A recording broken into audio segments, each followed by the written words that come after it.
గుర్తుపెట్టుకోండి, మన యూనివర్సిటీలు కూడా కంప్లీట్ గా లోకల్ కాలేజెస్ తో డిపెండ్ అవుతున్నాయి తప్ప ప్రభుత్వ సహకారం, ఇండస్ట్రీ సహకారం ఇక్కడ లేదు. అక్కడ కూడా విదేశాల్లో కూడా సహకారం తగ్గిపోయినప్పుడు వాళ్ళు ఏం చేస్తారంటే ఇదివరకే మనకి కొన్ని కోర్సులు ఇక్కడ 2 ఏళ్ళు చదివి అక్కడ 3 ఏళ్ళు ఇక్కడ స్టాఫ్ అక్కడ పంపడం ఇవన్నీ జరుగుతూ ఉన్నాయి.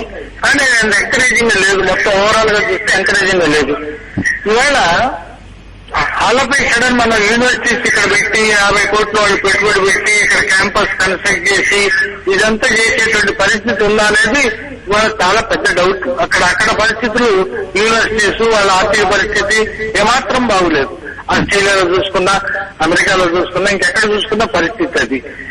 బట్ ఓవరాల్ గా ఏంటంటే వెల్కమ్ చేయాల్సిన విషయం ఏంటంటే అక్కడ స్టాండర్డ్ మన స్టాండర్డ్ కి సంబంధం లేదు, మన అడ్మినిస్ట్రేషన్ కి వాళ్ళ అడ్మినిస్ట్రేషన్ కి సంబంధం లేదు. వాళ్ళకు ఉన్నటువంటి ఎక్విప్మెంట్ కానీ స్టాఫ్ వాళ్ళ క్వాలిటీస్ అన్నిటిలో కంపేర్ చేసుకుంటే చాలా మంచి విద్య వస్తుంది, అందులో అనుమానం లేదు.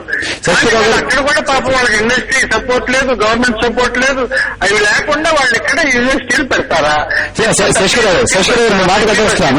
శశిరావు ఒక్కొక్క అంటే మీరు చెప్పేది నిజంగా ఆ ప్రమాణాలు ఇక్కడ తీసుకొచ్చి అటువంటి సదుపాయాలు ఇక్కడ కలగజేసి అటువంటి బోధన ఇక్కడ చేస్తే అందరూ కూడా అది ఆహ్వానిస్తారు. అయితే ఇక్కడ అందరూ కూడా అనుమానపడుతుంది, భయపడుతున్నది, ఆందోళన పడుతుంది ఏంటంటే విద్య చాలా ప్రియం అయిపోతుంది, సామాన్యులకు అందుబాటులో ఉండదేమో అనేది ఒకటి. రెండవది నియమ నిబంధనలు ఇప్పుడు కేంద్ర మంత్రిమండలి ఆమోదించినటువంటి ప్రతిపాదన చూస్తే నియమ నిబంధనల్లో వాళ్ళు మనం చాలా విలువలిచ్చేటటువంటి సామాజిక పరమైనటువంటి కొన్ని అంశాలు, కొన్ని విలువలను వారు పాటించాల్సినటువంటి అవసరం లేదు. అంటే మనకి ఎస్సీ రిజర్వేషన్ అవసరం లేదు, మరొక అవసరం లేదు, ఇవన్నీ ఉన్నాయి. ఇది దీనివల్ల దుష్ప్రభావం పడదా మన విద్యా వ్యవస్థ మీద, ముఖ్యంగా ఉన్నత విద్యా వ్యవస్థ మీద? పరిస్థితుల్లో పడదండి. ఎందుకంటే ఇవాళ మన వాళ్ళు చాలా మంది లక్షల కొద్ది విద్యార్థులు అమెరికా వీళ్ళు, కెనడా వీళ్ళు, లేకపోతే ఇంకో చోట వీళ్ళు వాళ్ళ సొంత డబ్బులతో వాళ్ళు అక్కడ చదువుకొని వస్తా ఉన్నారు. ఇప్పుడు మన గవర్నమెంట్ ఫైనాన్షియల్ ఇన్వాల్వ్మెంట్ లేకుండా, ప్రభుత్వపరమైనటువంటి నిబంధనలు లేకుండా ప్రభుత్వం కోరుకున్నటువంటి రిజర్వేషన్స్ అవన్నీ ఇవ్వటం అనేది వాళ్ళకి సాధ్యం కాదు. ఉదాహరణకి మాకు బిర్లా ఇన్స్టిట్యూట్ ఇచ్చినటువంటి ఇంజనీరింగ్ కళాశాల మేము ఈ రూల్స్ రెగ్యులేషన్స్ మాకు అవసరం లేదంటేనే బాపట్లకు ఒక ఇంజనీరింగ్ కళాశాల వచ్చింది. అందువల్ల డెఫినెట్ ఏ పరిస్థితుల్లో మన రిజర్వేషన్స్ కానీ ఫైనాన్షియల్ పరిస్థితులు కానీ వాళ్ళకి అనవసరం, వాళ్ళు దే ఆర్ నాట్ ఇంట్రెస్టెడ్. అసలు ఈవెన్ ఇది ఉన్నా కూడా ఇట్లా వస్తాయా లేదనేటువంటి అనుమానం నాకు ఉంది. ఎందుకంటే మేము ఆల్రెడీ కొన్ని యూనివర్సిటీస్ తోటి మా విద్యార్థులు అక్కడ పంపడం, ఆ విద్యార్థులు ఇక్కడ ఎన్ని పెట్టుకున్నా ప్రాక్టికల్ గా జరగటం ఎవరు అడగటంలా. అందువల్ల ఆర్థిక పరిస్థితులు మరి ఇండస్ట్రీ సపోర్ట్ చేయకపోతే అక్కడ ఫారిన్ యూనివర్సిటీల్లో ఏ పరిస్థితులు వీలు కాదు. అందువల్ల ఇక్కడ కూడా మనకి ఇంతవరకు ఇండస్ట్రీ ఎక్కడ మనం సపోర్ట్ చేయట్లా. ప్రత్యేకంగా గవర్నమెంటే పాపం అంతా డబ్బంతా పెట్టుకొని చేస్తా ఉంది, అది కంటిన్యూ అవుతుంది కదా. దానివల్ల మనకి నష్టం ఏముంది? ఎక్స్ట్రాగా వచ్చేది తప్ప ఇంకోటి కాదు. దానికి ఒకటే ఆన్సర్ ఏంటంటే ఇవాళ పోయి చదువుకుంటుంది వీళ్ళ కోట్ల రూపాయలు అక్కడ పోసి అక్కడ ఉండి నానా ఇబ్బందులు పడి చదువుతో పాటు అక్కడ ఎక్స్ట్రాకిల్ చేసి చదువుకున్న విద్యార్థులకి ఇక్కడ సుఖంగా వస్తుంది. ఇప్పుడు మా బట్టాలో నేను చెప్పేది ఏంటంటే బ్యాంకులు మనకి ఇన్వాల్వ్ చేయాలి. వాళ్ళు ఇక్కడ డబ్బు తీసుకెళ్ళడానికి వీలు లేదు. ఇక్కడ ఏదైనా మిగిలితే ఇక్కడ వాళ్ళు ఈ యూనివర్సిటీస్ లోనే ఖర్చు పెట్టాలి.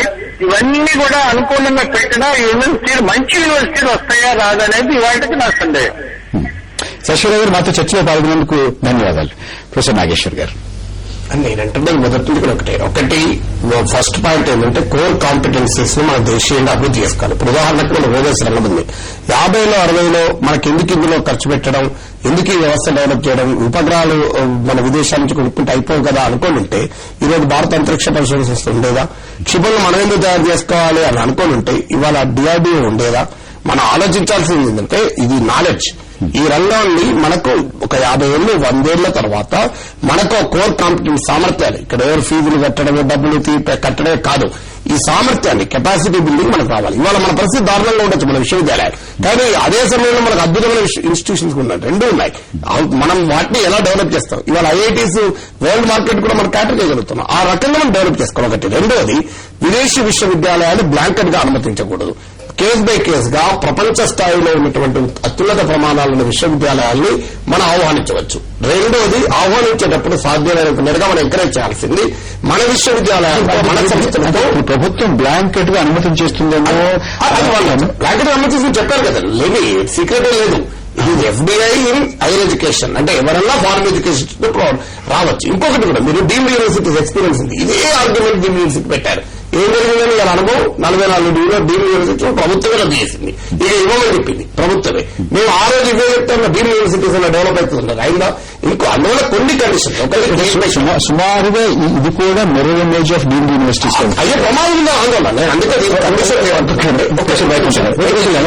వెంకటగా చెప్పకూడదు. ఒకటి మనకు అంతర్జాతీయ ప్రమాణాలు గల విశ్వవిద్యాలయాలు రానివ్వాలి, వాటికి మాత్రమే పరిమితం చేయాలి. 2 మనకు నాణ్యత నైపుణ్యం లేని కోర్సులలో వాళ్ళ కోర్సులు పెట్టాలి. ఇక్కడ ఉన్న కోర్సులు డూప్లికేషన్ కాదు. 3వది రూల్స్, అడ్మిషన్ రూల్స్ ఇవన్నీ కూడా దేశీయ చట్టాలు లోబడి ఉండాలి. ఇలాంటి కొన్ని కండిషన్స్ మనం పెట్టుకుని అప్పుడు ఆహ్వానిస్తే నష్టం ఉండదు. విదేశీ విశ్వవిద్యాలయాలు నిజంగా వచ్చేదో సాధించుకొని సంపాదించుకొని పోతాయి అని కూడా నేను అనుకోవట్లేదు.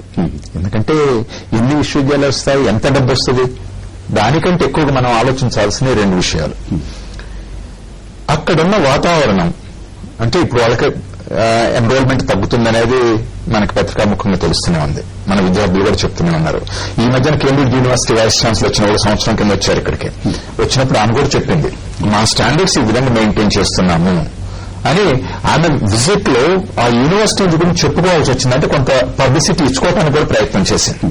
అదేవిధంగా అమెరికాలో కూడా అనేక విశ్వవిద్యాలయాలు చేస్తున్నాయి. ఒబామా ఈ మధ్యన రెగ్యులర్ గా టీవీలో మీకు మాట్లాడుతూనే ఉన్నాడు. భారతదేశంలో విద్యా ప్రమాణాలు ఉన్నాయి, మన అమెరికాలో విద్యా ప్రమాణాలు తగ్గుతున్నాయి, దీన్ని అభివృద్ధి చేసుకోకపోతే ఈ నాలెడ్జ్ సొసైటీని చేసుకోకపోతే మనం వెనకబడిపోతాము, అమెరికా ఇండియా అండ్ చైనా అత్యున్న స్థానాలకు వస్తాయి, కాబట్టి మనం పనిచేయాలనే దృక్పథాన్ని అతను కూడా చెప్తున్నాడు. కాబట్టి ఏ విశ్వవిద్యాలయం అయితే ఇక్కడికి రావడానికి ప్రయత్నం చేస్తున్నాయో ఇందులో సెలెక్టివ్ ఉండాలనేది మాత్రం నా దృక్పథం కూడా. ఎందుకంటే జస్ట్ గా అక్కడ క్లోజ్ అవుతున్న రైట్ ఇక్కడ వచ్చి ఓపెన్ చేసుకుంటాను, ఈ షాప్ ని ఇక్కడ బిల్డప్ చేసుకుంటానంటే దాంతో బహుశా పరిమాణాలు పెరగవు. ఈ ప్రమాణాలు పెరిగే బదులు ఏదో ఎక్స్ప్లాయిటేటివ్ స్మాల్ ఇన్స్టిట్యూట్ లెక్క వస్తుంది. కానీ నిజంగా వాళ్ళు అక్కడ పాటిస్తున్నటువంటి ప్రమాణాలు, అక్కడ ఉన్నటువంటి సదుపాయాలు, అక్కడ ఉన్నటువంటి బోధనా పద్ధతులు ఇవన్నీ కూడా నిజంగా పూర్తిగా 100% ఇక్కడ తీసుకొస్తారా? నాకు కూడా అనుమానమే అది. అందుకంటే అంత పెట్టుబడి పెట్టి అంత శ్రమ చేస్తారు అక్కడ. నాకు అనుమానం ఇక్కడ మన వాళ్ళకు ఉన్నటువంటి విదేశీ డిగ్రీ, ఫారిన్ డిగ్రీ సంపాదించాలి అనేటటువంటి ఒక కుతూహలం, లేకపోతే ఒక వెర్రో, ఒక వ్యాలంగర్రో దీన్ని క్యాష్ చేసుకోవడానికి ప్రయత్నం చేయరా? కానీ 2 విషయాలు మాత్రం నేను చెప్పగలను. మన దగ్గర నా అధోపతాళానికి పోయే టీచింగ్, రీసెర్చ్ అనే పద్ధతిని మాత్రం వాళ్ళు తీసుకొచ్చి ఇక్కడ పెట్టరు. ఇందుకన్నా బాగానే ఉంటుంది, కొద్ది గొప్ప బాగానే ఉంటుంది. ఇవాళ మీకు అక్కడేంటి నాకు అనేక మంది ప్రొఫెసర్లతో అనేక దేశాల్లో కూడా మాట్లాడిన పరిస్థితులు ఉన్నాయి. వాళ్ళు పబ్లిష్ చేయకుండా, టీచ్ చేయకుండా వాళ్ళు క్లాసులు ఎగ్గొట్టే పరిస్థితి ఉండదు. పబ్లిష్ చేయకపోతే పెరిష్ అయ్యే అవకాశం ఉంది. యూనివర్సిటీ నుంచి పంపించేయటంలో జరుగుతుంది. మన దగ్గర ఏదన్నా ఒక్క ఉదాహరణ ఉందా? గవర్నమెంట్ అంటే ఒక విశ్వవిద్యాలయంలో చేరితే చివరి వరకు నాకు తెలుసు 15 సంవత్సరాలు కూడా క్లాస్ రూమ్ లో పోయినవాడు, 35 సంవత్సరాలు ఒక ఆర్టికల్ రాయనివాడు, స్టిల్ ఈ can become anything also. So UGC అనేక కండిషన్లు పెడుతుంది. ఇవన్నీ డిస్ఇన్సెంటివ్స్ అయ్యాయి. ఇదే కెరీర్ అడ్వాన్స్మెంట్ అనండి, మెరిట్ ప్రమోషన్ అండి, ఇంత అడ్వాన్స్ స్థితికి మాత్రం వాళ్ళు తీసుకురారు. ఎందుకంటే అక్కడ యూనివర్సిటీ అమెరికాలో గానీ, ఇంగ్లాండ్ లో గానీ, ఆస్ట్రేలియాలో గానీ, కెనడాలో గానీ వీళ్ళ పరిస్థితులు కొంత గొప్ప మానిటరింగ్ జరుగుతూనే ఉంటుంది. ఎందుకంటే వాళ్ళ దేశం అంటే అంత పూర్తిగా 100% అక్కడ ఉన్నటువంటి ప్రమాణాలు తీసుకురాకపోయినప్పుడు ఇంతకన్నా మెరుగ్గా ఉండే అవకాశం ఉంది. ఇక్కడ చిన్న విరామం తీసుకోవాలి. విరామం తర్వాత మన చర్చను కొనసాగించుకుందాం.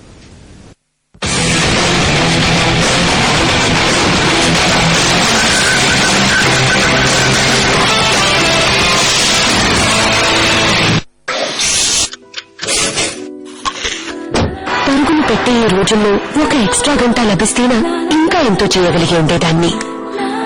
కొందరు విడిచిపెట్టిన నేస్తాలు, కొన్ని విడిచిన అలవాట్లు, కొన్ని కొత్తవి. ఇంకొక గంట ఉంటే కొత్త women's Horlicks blood and bone health శక్తి మరియు చురుకుదనానికై ఈ 24 గంటల నుంచి ఆ ఎక్స్ట్రా గంట లభించగలదు. విమెన్స్